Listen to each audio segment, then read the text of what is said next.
Assalamualaikum, halo teman-teman. Kami dari kelompok 4 yaitu ada Dina, Indri, Mayang, Endah, dan satu lagi Miftah.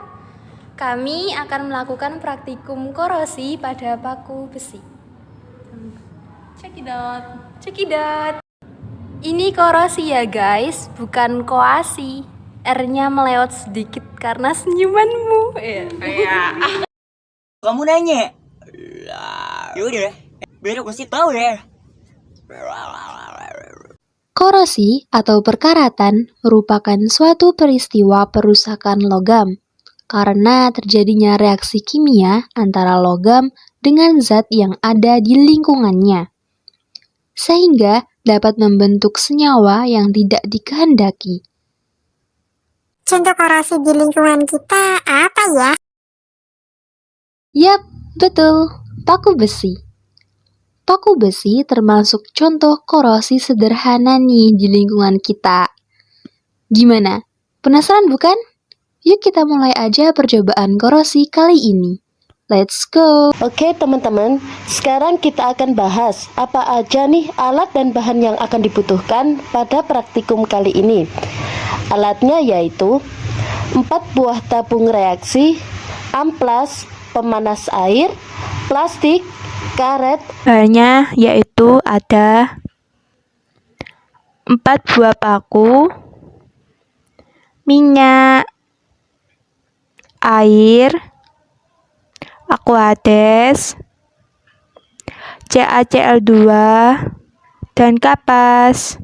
Setelah semua alat dan bahan sudah disiapkan, langsung aja kita lanjut ke langkah-langkah percobaan. Pertama-tama, pastinya kita harus mengamplas semua paku terlebih dahulu. Kenapa? Agar paku mudah diamati nantinya.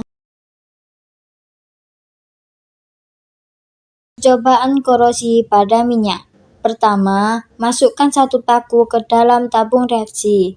Lalu, tuangkan minyak ke dalam tabung reaksi hingga pakunya terendam oleh minyak. Kemudian, tutup tabung reaksi menggunakan plastik dan ikat rapat dengan karet. Percobaan korosi pada Aquades. Pertama, masukkan 1 paku lainnya ke dalam tabung reaksi. Lalu, tuangkan Aquades ke dalam tabung reaksi hingga pakunya terendam oleh Aquades. Kemudian, tutup tabung reaksi menggunakan plastik dan ikat rapat dengan karet. Aquades seperti aqua. Apakah Aquades bisa diminum? Tentu saja beda. Jadi seperti ini.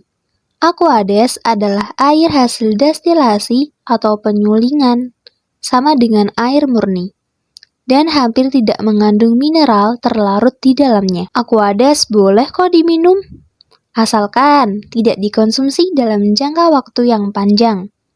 Kenapa? Karena Aquades tidak mengandung mineral seperti air mineral pada umumnya. Sekarang kita lanjut ke percobaan pada air panas. Pertama-tama, kita siapkan air biasa lalu panaskan dengan pemanas air. Kemudian, kita masukkan 1 paku lagi ke dalam tabung reaksi. Setelah itu, air yang sudah dipanaskan tadi kita tuang ke dalam tabung reaksi hingga pakunya terendam.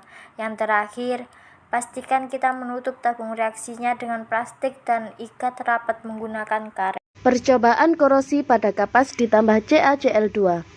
Pertama-tama, siapkan kapas dan bubuk CaCl-nya, lalu letakkan CaCl2 sebanyak 2 sendok pengaduk kimia di atas kapas.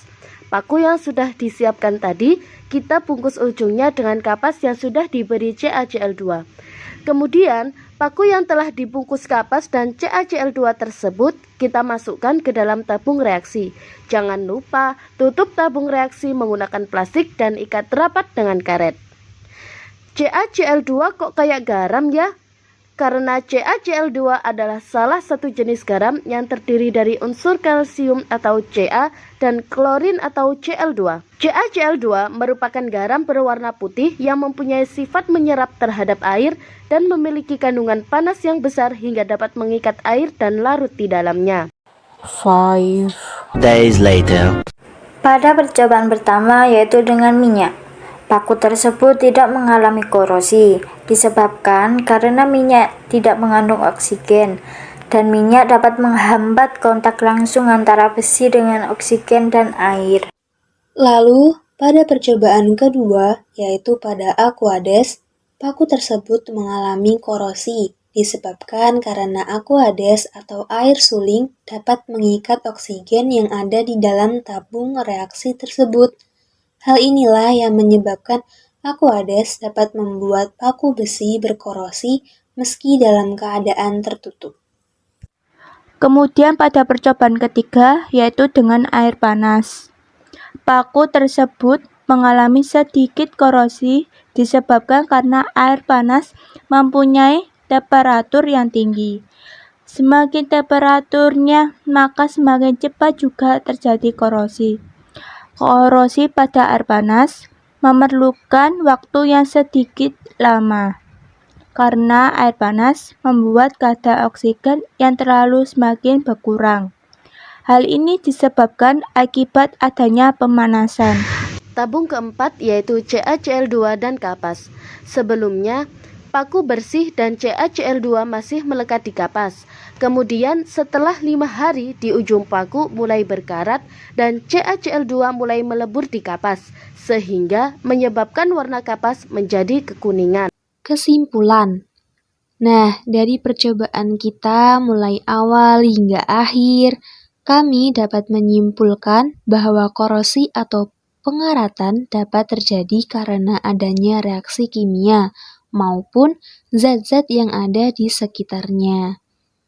Dari percobaan ini, kita bisa melihat bahwa yang mempengaruhi terjadinya korosi pada percobaan kali ini ialah pertama, karena adanya kontak langsung antara air H2O dengan oksigen O2 dapat mempercepat terjadinya korosi.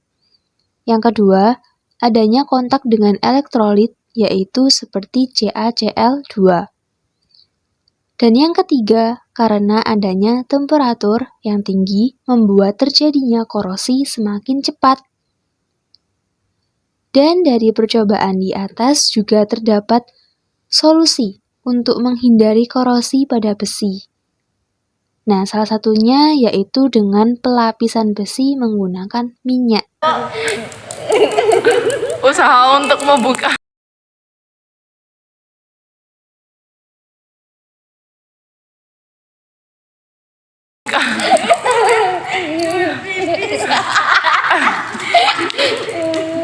Yang